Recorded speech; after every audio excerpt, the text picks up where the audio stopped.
Hi, it's me, Andreje. Look at my smiling face. I don't know about you, but I was really looking forward to this motorcycle. Mainly because it's something new. Because all the time we see so-called new things, but in reality it's just repeating the same patterns. Some manufacturer enters a new segment, someone comes up with something, blah blah blah. But we still don't have those real breakthroughs, we're missing those kinds of moments. And I have a feeling that this is it. A sport motorcycle with a 660cc engine, but with 2 cylinders, with theoretically not that much power because it's 100 horsepower, 67 Newton meters, but it's very light because it's 159 kilos dry, if I remember correctly. And 180 when it's ready to ride. And you might be thinking, but come on, back in the day, 600s had way more power, were lighter, and were better. But where are those 600s now? We have the emission standards that we have, and those 600s are slowly disappearing. If you don't put a race kit on them these days, honestly, they're much less effective than this. Why is that? Because this motorcycle doesn't need as many revs to push itself off the asphalt. The engine is very linear, but you can clearly feel that it really comes alive from around 4,000 RPM. From 5,000 RPM, it really starts to come alive, and from 6,000, it's just as it should be. To be precise, I think 90% of the torque is already available from just over 6,000 RPM. I still feel like you don't quite get what I mean because I'm talking about these numbers. The impression is more important.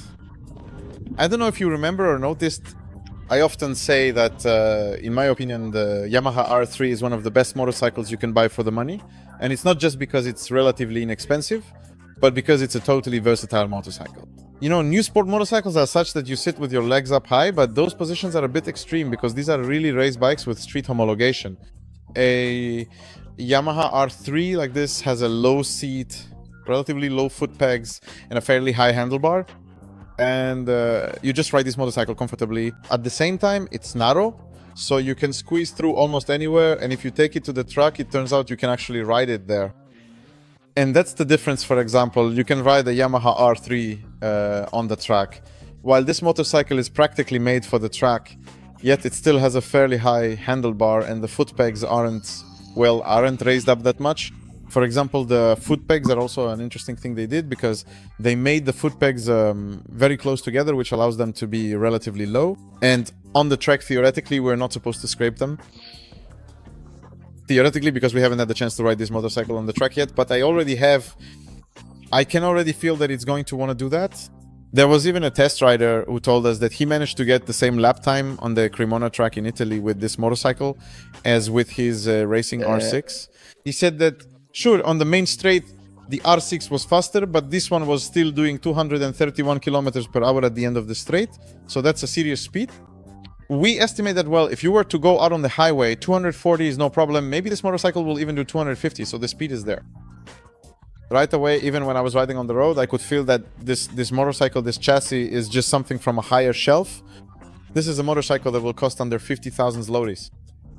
Just like a long time ago with the 600S, back when people still bought them, but at the same time you feel that this is a motorcycle that is complete.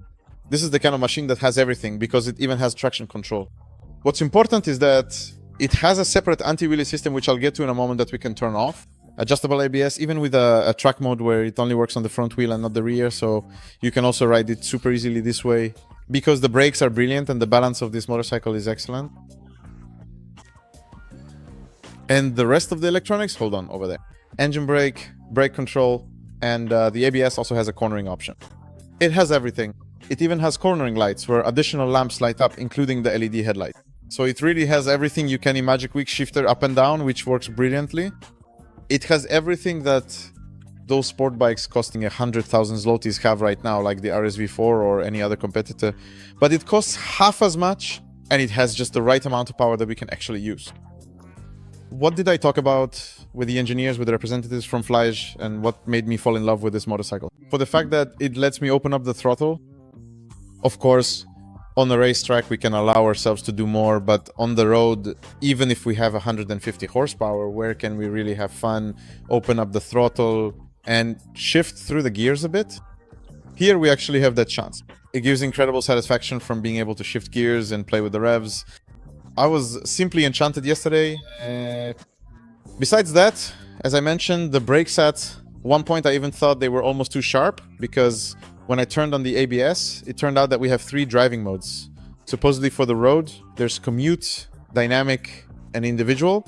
And it turns out that the individual mode can also be configured just like the track driving mode, because on the track we can adjust, we can choose between race and time attack, which we can fully customize all the elements, all the electronic systems. When I turned off the ABS, I actually disabled it enough that when I pressed the brake, it really surprised me.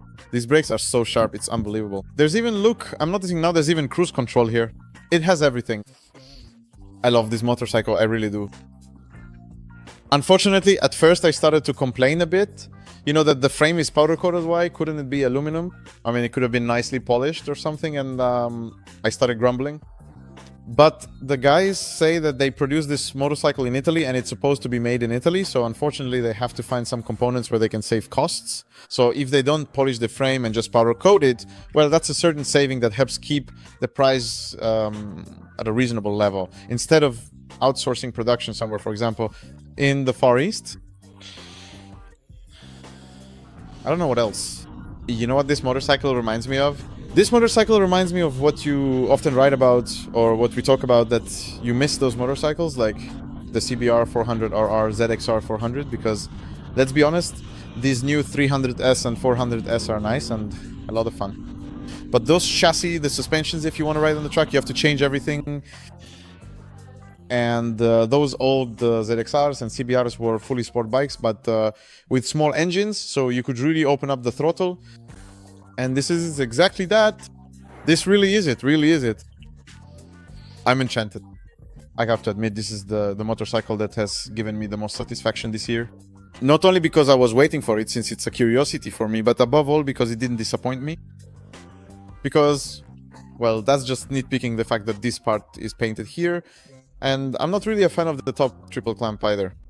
You can spot little details, like a sticker that's been put on crookedly. Well, that's kind of an Italian thing, but when I got on this motorcycle, it handled so intuitively, so steadily even, when I missed a turn. Because we were riding in Italy, and here the corners can be completely illogical. You know, you're riding through a turn and suddenly it tightens up a lot. So you just tap the brakes, and nothing happens, no problem at all. It holds. A brilliant, brilliant motorcycle. I can't wait to ride it on the track. I can't wait for the Trofeo version to come out, because they're already working on it, i.e. with a sports kit. Of course you can install an exhaust like Akrapovic's. This is just such bullshit. But how will it be created specifically for the track? I'm going crazy. I'm just going crazy. I can't wait to try to overtake everyone and everything on this motorcycle on the track. Well, thanks. All the technical data and information will be in issue 12. I don't know if the photos will be nice, because unfortunately the truth is it's been raining the whole time. We had very little time to take photos, and that's it. Great equipment. If you don't look at the technical data, if you appreciate handling and linearity and torque and sound, the sound is great. This is a motorcycle you should consider. Cossack regards. I